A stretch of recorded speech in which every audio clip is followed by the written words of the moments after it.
Hey everyone, and welcome back to my channel. If this is your first time jumping aboard, I'm going to ask you to hit that subscribe button so you can stay up to date with all of my book reviews and everything book related that I am doing.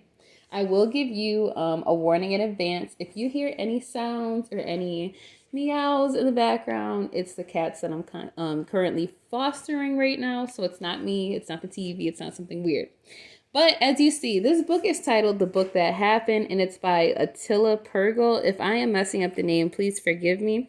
So I have never read a book by this author before. I didn't know what to expect, so I was diving into it with a completely fresh set of eyes. I really didn't know what to expect of it at all. Now, when I was reading the beginning of the book, I know that it was discussing coincidence and does coincidence really exist? So I was like, well, maybe they're gonna have some different theories about how things go with coincidences and how I don't know, I guess how we end up in the situations that we're in. I really didn't know if it was going to be a storybook. I didn't know what to expect of it whatsoever. But I very quickly realized that that's not exactly what the book was about. If I'm being honest, I feel like this was the first time since maybe I was in college where I sat down and I read something and I was like, I'm not exactly sure what I just read. And that's not necessarily a good thing or a bad thing. I think the honest truth to why I feel this way is I am horrible with science. I am horrible when it comes to numbers. I have just barely passed every science and math class that I've ever taken in my entire life. So if you are into things like that, this would be the book for you. This book deals very heavily about the theory of time and how time works and how things like that go. Some of the table of the contents I'm looking at is showing the 4+1 dimensions and beyond, summing up the ingredients, infinity, creation, and physics. I am not well versed in those things at all. So I was lost. I was so lost.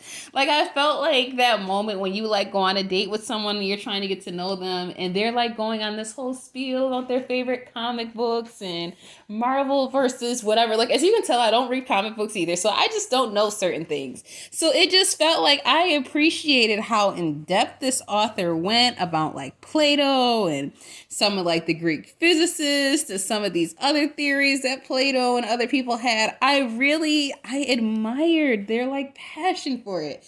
But I didn't understand what was going on. I will say that they did teach me a couple things that I had never heard of before. So one of those things being where the frequencies and our consequences. The frequencies in time, I believe it was the physiological phases. So I learned that there was a beta state, an alpha state. I learned about the theta state, the delta state. I was definitely interested in seeing too. There was this little diagram that was showing as well, the average life expectancy for animals or for dogs versus humans, and the years spent being aware of time. I saw that for humans it was 51 years, and I was just like, wow, that definitely it makes you wonder if most people. Well, it says here that the average life expectancy, according to what they've found, is 76 years. So it's out of 76 years, you're going to say that only 51 of them were spent aware of time. So it's of course, when you're a child, you're not really aware of time passing. But I guess as we get older, the author's inferring that, we don't really fully see or are able to tell how time passes.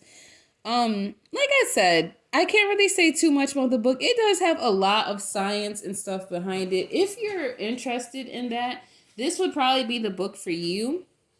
I'm not that person. I hate to say it. I'm not that person. I just don't get it.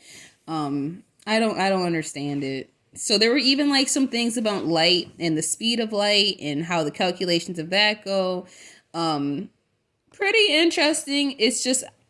It was one of those books where I felt it had so much material and so much information, but I felt I don't know what I would ever do with this information. Unless I was writing a book myself and the person was a science teacher, I honestly don't know what I would do with this information.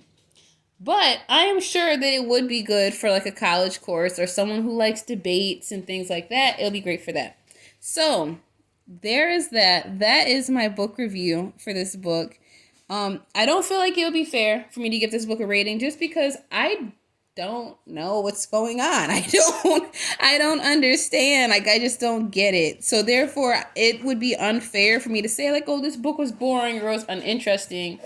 I'm just not good at math or science. So when it comes to numbers and even math equations or even reading about science, I hate to say it, but I'm almost like dyslexic with it. I see numbers and I mix them up and I'm absolutely terrible. If it's not like a very simple math problem or a very simple science equation they're trying to have you do, I cannot wrap my mind around it. I cannot wrap my mind around memorizing all these numbers. I just can't do it.